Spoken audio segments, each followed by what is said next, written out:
Y bien, estamos ahora con Pedro Pablo Kuczynski, líder de Peruanos por el Cambio, con K. Pedro Pablo, buenas noches, ¿qué tal? ¿Qué tal? Placer estar aquí. Bueno, el placer es mío. Hoy hay un editorial del Comercio un poco preocupado por lo que dice en el caso, por ejemplo, de Pedro Pablo Kuczynski, para quien los albores de la campaña electoral han suscitado una serie de declaraciones que parecen acercarlo más a la imagen de un candidato con posturas calculadas exclusivamente para cosechar votos, y menos al perfil de un aspirante presidencial con un discurso serio y coherente. Después, más adelante, dice así: el señor Kuczynski ha ido coqueteando con un programa electoral que parece tener poco de cambio con K, que promete en el nombre de su partido y mucho del tinte populista al que estamos acostumbrados. Y uno de los temas a los que se refiere es este anuncio aquí en esta misma suyo, mesa, de que se iba a eliminar el SNP. Acá lo anunciaste, ya ni me acuerdo. Yo le dije, SNP, chao. Se lo dije a Enrique Castillo aquí, hace 50 horas. Bueno. Ahora, ¿qué quiere decir eso? Quiere decir que el SNP, que empezó hace 15 años, es hora de modernizar un poco. Y yo le preguntaría a los que nos ven, ¿estamos bien en inversión pública, con puentes que se caen, con un montón de proyectos que no se hacen, con regiones que dan contratos que luego no se cumplen? ¿Estamos bien? La respuesta es no. Pero el SNP es la causa de que los proyectos no se hagan. Es parte del problema, es parte del problema. Hay muchos otros problemas, como decimos aquí. Pero hay no sé cuántos proyectos, hay cientos de miles de proyectos de SNP ya aprobados y que no se hacen. Yo sé que el problema no es el SNP. Digamos, el SNP ha aprobado muchos más proyectos de los que se han ejecutado. Así es. Entonces, el problema no está en el SNP. El problema está en que no hay una cosa integral que mira todo. O sea, el proyecto es bueno, el SNP sirve para eso, para ver si el proyecto es bueno y para cuidar el dinero de los contribuyentes. Efectivamente, pero está Proinversión, que mira otros proyectos, están las regiones. Yo creo que es hora de integrar todo eso. Como está el SNP, no sirve hoy. ¿Qué es lo que hay que hacer entonces? No entiendo. Lo que hay que hacer es un programa de inversión nacional, el PIN. ¿Y cómo va a ser eso? Eso va a ser que a través de la administración de alto nivel llamada Servir, que va a estar en las regiones, va a estar en el gobierno central con altos funcionarios, se van a ver el íntegro de los proyectos y se va a través de ese mismo programa de inversión regional, ver que cada región tenga su programa de inversión y ahí van a estar todas las cosas para que todo el mundo las vea. Pero bueno, el 40-45% de la inversión pública ahora está en manos de los gobiernos locales. No era como locales y regionales. No, si suma regionales ya es casi el 70% de la obra pública. Por eso, solo locales, entonces son mini proyectitos. ¿Cómo los vas a meter dentro de un...? Tiene que ser parte de un plan. Cada región debe tener su plan municipal, provincial y regional cada año, y en el curso del año se va cambiando, se pone en el portal, todo el mundo lo puede ver, la carretera va de aquí a allá, cuesta tanto, porque ¿qué ha pasado con este sistema actual? Antalsis, contratistas Bamba, corrupción, obras que no se terminan. ¿Cuántas obras hay que no se terminan? Un montón. O sea que aquí necesitamos algo absolutamente... Pero tú estás hablando de la transparencia, más que de... De la transparencia y de una visión de conjunto, porque lo que hay con el SNP se ve esta partecita aquí. Y yo les voy a citar un ejemplo a los que me ven. La gente de Manchay, hace años de eso, yo no era candidato a nada, me dijo: queremos un camino que vaya desde el inicio de Manchay, casi en La Molina, hasta Pachacamac. Entonces yo le llevé este proyecto al SNP, del cual yo era el jefe, ¿ya? Y les dije, este es el trazo, etcétera. Me dijeron, no hay tráfico. Y yo les dije, pero no hay tráfico porque no hay pista. Vamos a poner la pista. No, me dijeron no. Entonces yo agarré y con el ministro Ortiz, Pepe Ortiz, que era el ministro de Transporte, y el señor Palacios, que era su viceministro, fuimos ahí con una gente, hicimos el trazado, logramos que alguien nos regalara el asfalto, logramos que alguien nos regalara el cemento, el fierro, etcétera, hicimos el camino. No pasó por el SNIP. No pasó por el SNIP. Yo era el ministro encargado de eso. Bueno, pero no es el... Y no usamos plata del Estado, usamos plata que agarramos de aquí a allá. Y luego, el día que empezó, por ahí, por junio del 2005, yo me senté abajo, donde el camino llega al río, el río Lurín. Y agarré una de estas cosas para contar los pasos que das y conté en una tarde de un domingo 550 vehículos. Bueno, sí, a la SNIP efectivamente se le achacaba eso, que no aprobaba proyectos porque, claro... Entonces yo no digo que no hay que controlar los proyectos. Pero es la pregunta, ¿cómo garantizamos el control de calidad de los proyectos antes de decir qué filtro puede haber? No va a haber ningún filtro. No, tiene que haber un filtro. Tú acabas de mencionar que agarraron a un fiscal y eso hay un filtro, se llama el Consejo Nacional de la Magistratura, de repente se puede mejorar, hay acusaciones, pero lo más importante es ser transparente.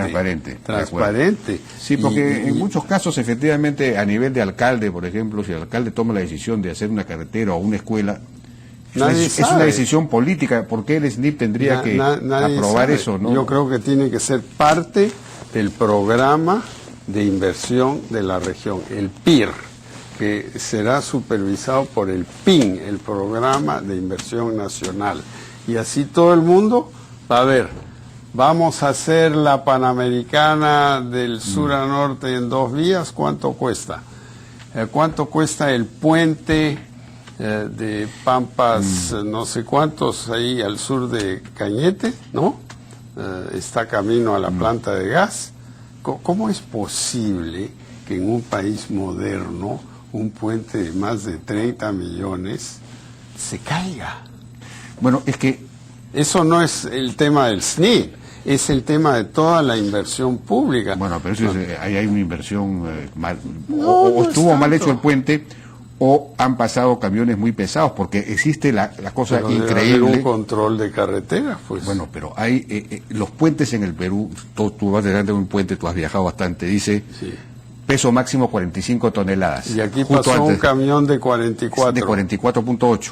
Bueno, y el puente debe tener un diseño. Pero habrá pasado antes otro, porque la norma en el Ministerio de Transportes dice, te autoriza a transportar hasta 53 toneladas. Así y es. los mismos puentes solo toleran 45. Por eso se destruyen los puentes. Te explico algo. Te explico algo. Puente de 100 metros. ¿Cuántos camiones caben ahí? 10, ¿no? Entonces de repente hay 2 o 3. Si se para alguien, 10 camiones, 500 toneladas. Los diseños son un múltiplo del camión básico que va a pasar por ahí. Y hay que pensar que va a pasar una grúa que va a ir a construir el puerto de Pisco o una mina que de repente pesa 150 toneladas. Entonces yo no sé y se investigará, pero la inversión pública en el Perú en este momento podría funcionar mucho mejor. Estos son sistemas que se crearon hace 15 años. Bueno, pero tú has sido precursor de la eliminación del SNIP, al haber exonerado la famosa interoceánica del SNIP, de lo que se te está acusando ahora. Sí, pues aquí está el decreto. A ver, lee quién firma esto. ¿Está Pedro Pablo Kuczynski ahí? Ese es el decreto que exonera el SNIP a la IRSA Sur interoceánica. Sí. ¿Está mi nombre ahí? Alejandro Toledo, Javier Sota Nadal y José Ortiz Rivera. No. Yo no he firmado eso. Ahora, yo no digo que estuvo mal exonerarlo del SNIP. Yo estaba de viaje y esto salió. O sea que lo hubiera firmado si hubieras estado presente. No sé, habría que ver. Había un estudio inmenso. Porque Luis Carranza renunció por eso, ¿no? Bueno. Renunció por eso. Dice, ya. Bueno. Pero aclaremos, pues. Yo sí creo que esta fue una iniciativa importante. Ahora, esta carretera. ¿Qué grandes obras importantes se harían en tu gobierno rápidamente? Aquí, mira, aquí está todo explicadito. Claro que esto, como no hay mucha plata, es chiquito. Bueno, están todas las que están en marcha, pero que se podrían acelerar. Está la longitudinal de la Sierra Parte Norte, que no se ha empezado. Está Tumbes-Tacna, doble vía en casi todo, ¿no? Está el tren de cercanías de Lima. Lima es una zona metropolitana, pero no tenemos algo que nos permita desarrollar nuevas ciudades al sur, al norte. La gente vive en los cerros. Ese tren se presupuesta en más o menos 1.500 millones que van a ser privados. Va a haber un concesionario. ¿Totalmente privados? Bueno, son proyectos de APPs, Asociación Pública Privada. Habrá algo de plata del sector público. Pregunto eso porque ahora se presentaron no sé qué cantidad de iniciativas privadas cofinanciadas al gobierno que han sido rechazadas porque superan ya el límite presupuestal, la regla fiscal. Entonces ya parece que los presupuestos del próximo gobierno están comprometidos con las APPs que ya se han concesionado. Sí. Entonces, ¿cómo se haría para financiar eso? Bueno, vamos a hacer la reforma fiscal para que, esa es la propuesta 2, Juventud con Trabajo. ¿A qué se refiere esto? Esto se refiere a que la mayor parte del empleo en el Perú está creado por empresas informales, que no le dan seguros a su personal y pensión. Vamos a incluirlos en el sistema. ¿Cómo? Con un impuesto a la renta mucho más bajo, mucho más fácil. Vamos a ir bajando el IGB. Siguiente pregunta que me la vas a hacer. ¿Y cómo vas a recaudar más? Es muy simple, vamos a tener más contribuyentes que pagan un poquito cada uno, y en vez de tener 3 millones de contribuyentes, que es lo que tenemos hoy, tendremos 6, 7. Bueno, va a cambiar la economía del Perú. Vamos a ir a una pausa y regresamos con este tema. Tenemos algunas, Pedro Pablo, preguntas que vienen por el Twitter. A ver si podemos escuchar, por favor, o ver.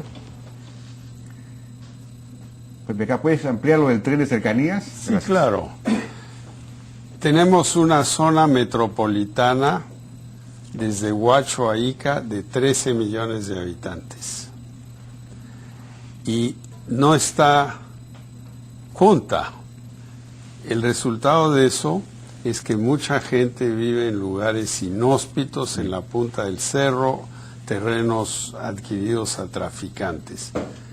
Sin embargo, tenemos una inmensa área que no está desarrollada y podría desarrollarse mejor. El tren hace posible unir toda esta zona, así como lo ha hecho la línea 1, que ya está sobrecargada de gente, como lo ha hecho el metropolitano, pero en una escala más grande.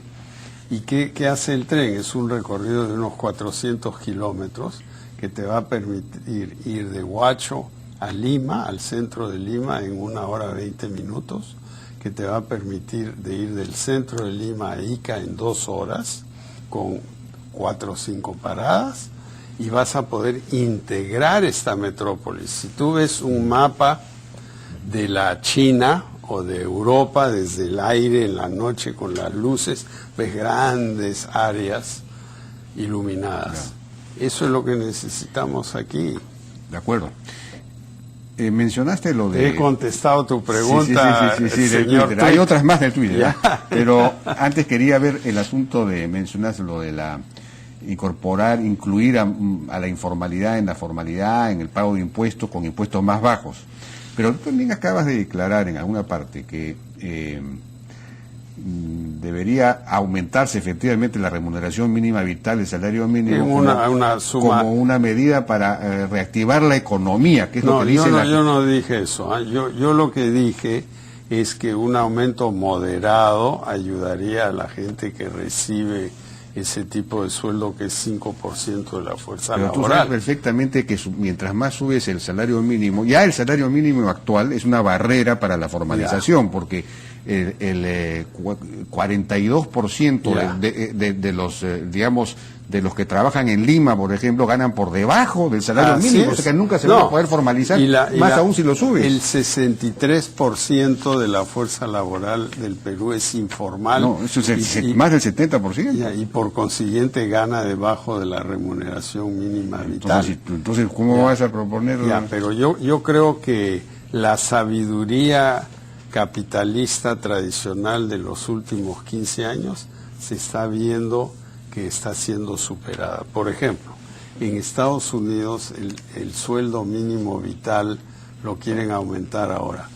Y haciendo el cálculo de dónde estaría después de ese aumento, está debajo de donde estaba en 1950, ¿no?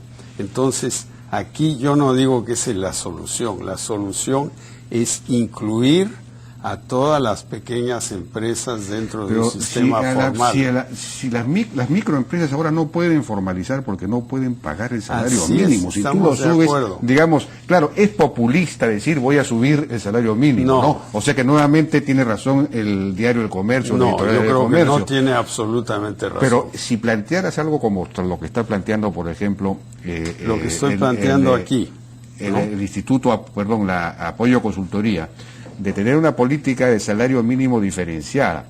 Para la gran empresa sí hay que subir el salario mínimo, pero para los micro y pequeños empresarios más bien habría que no reducirlo, pero por lo menos no subirlo. Eso es lo que tenemos aquí, crear un régimen tributario cómodo para las pequeñas empresas que se formalicen. Por ejemplo, 10% de impuesto a la renta por 10 años en vez de 28% hoy. Llamémoslo el 10 por 10. Eso es simplísimo. Sí, pues, pero eso no dice nada respecto del salario mínimo y respecto...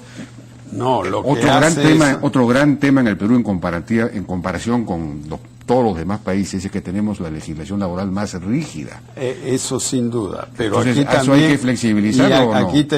Aquí tenemos. Punto 3. El punto 2 es bajar gradualmente el IGB porque es demasiado alto y eso impide la formalización. 3. Crear un seguro de desempleo que costará 2% de la planilla para todos los nuevos trabajadores formales, los existentes que ya tienen CTS.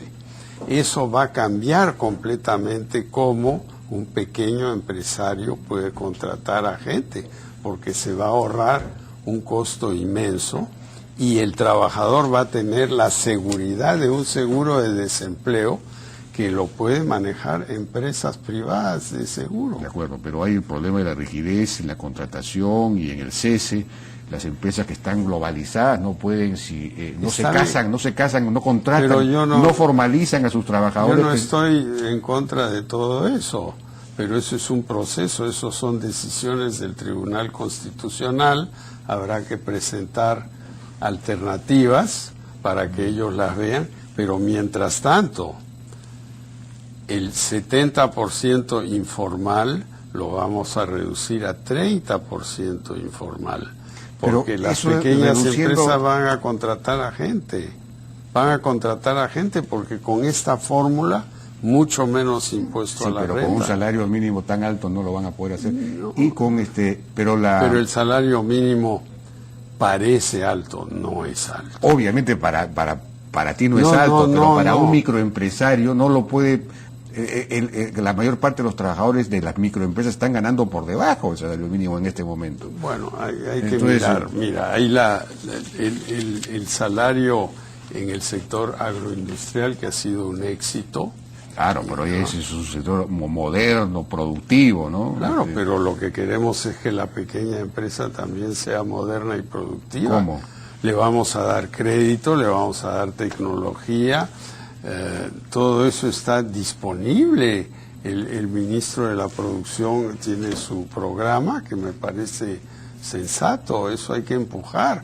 No vamos a decir, oye, el mundo terminó en el año 2000, el SNIP se creó en el 2000 y se privatizó la Telefónica en el 95 y ya, el reloj se apagó, el Perú sigue ahí. No, el mundo evoluciona, ¿no? No, claro, por supuesto que sí, pero lo que no evoluciona son una serie de cosas que más bien involucionan en el Perú.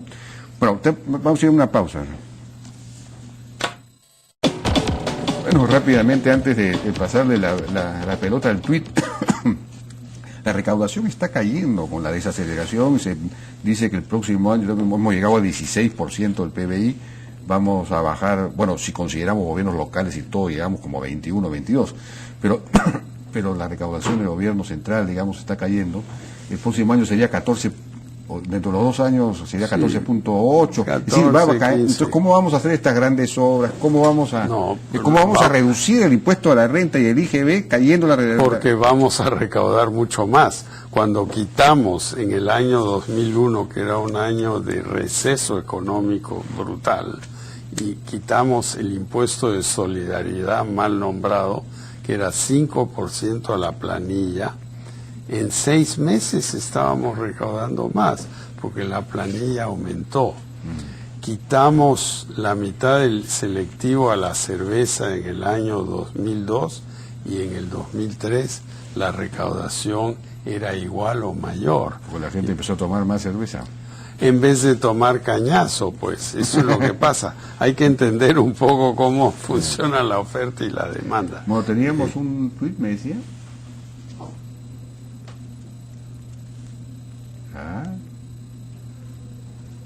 Tema minero. ¿Cómo afrontar los conflictos socioambientales? La propiedad privada de subsuelo. ¿Conga y Tía María va o no va? Ya. Yo diría que Conga está bastante demorado, porque Conga es oro y cobre, y el oro ha caído un montón y el cobre también bastante.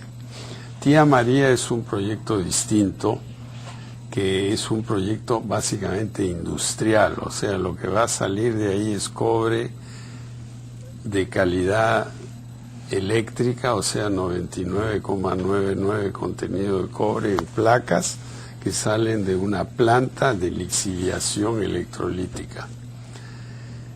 El problema en Tía María es que la zona agrícola, que está a 5 o 6 kilómetros de ahí, se le vendió a lo largo de varios gobiernos que iban a tener un ambiente mejor, y la represa de Paltiture, que está en las alturas de Moquegua, que se prometió, no se hizo. Ese es el problema.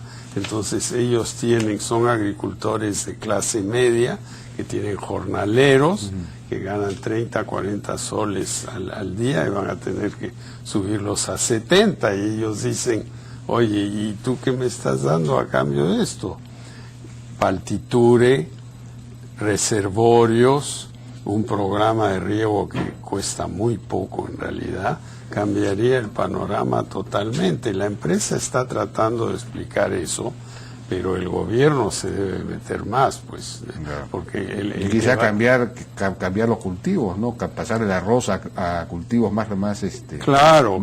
Yo estuve en Chepén el otro día y todo el mundo en Lima habla de que en Chepén hay que cultivar aceitunas, paltas, no sé qué, pero hay que convencer a la gente que haga eso. Claro, pues el arroz es muy fácil. Pues el arroz es más fácil y es lo que come la gente. La gente no come aceitunas salvo en su ensalada, ¿no? Sí, pues efectivamente. ¿Hay otra pregunta de Twitter? A ver.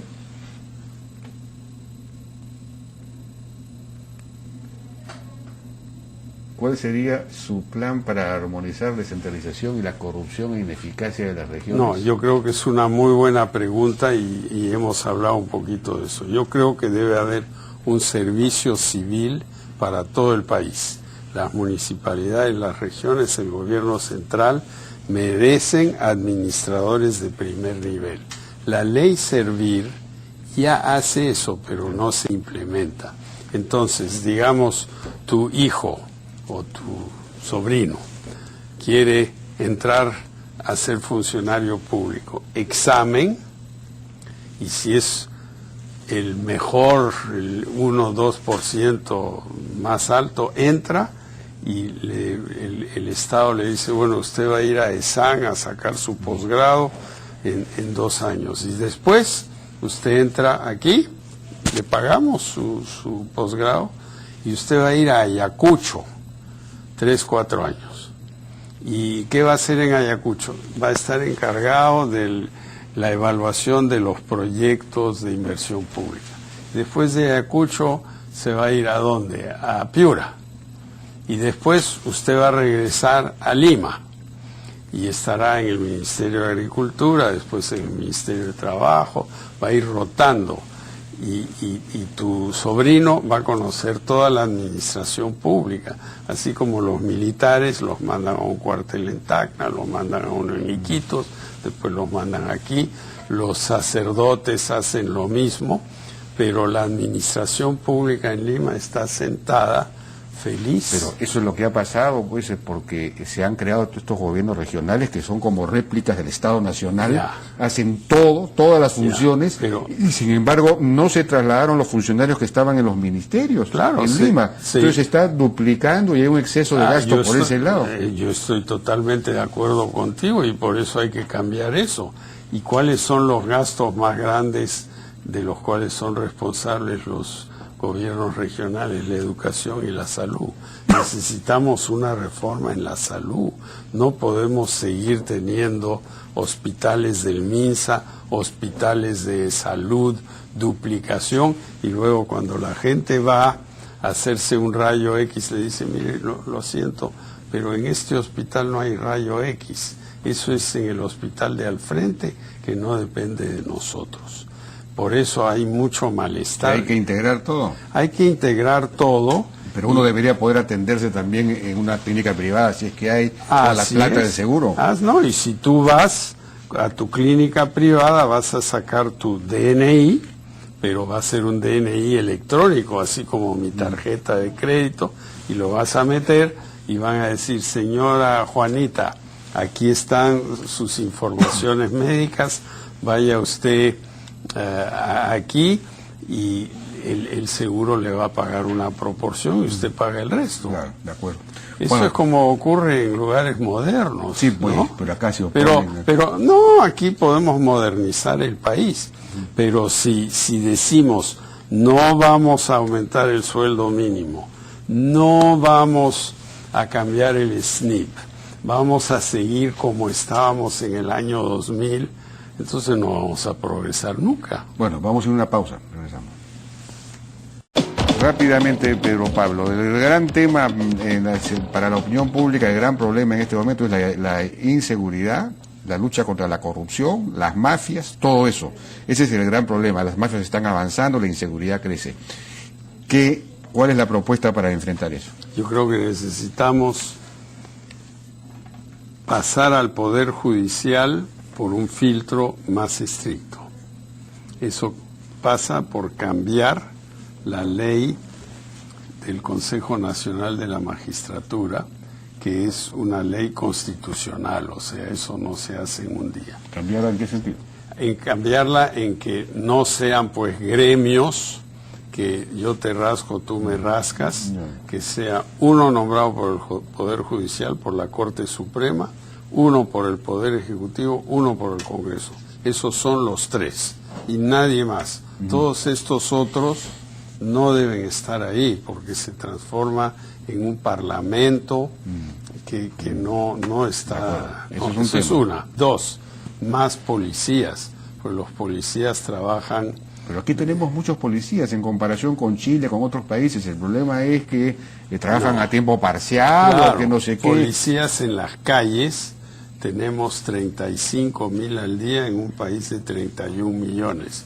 O sea, es un policía por 1.000 habitantes, es bajísimo.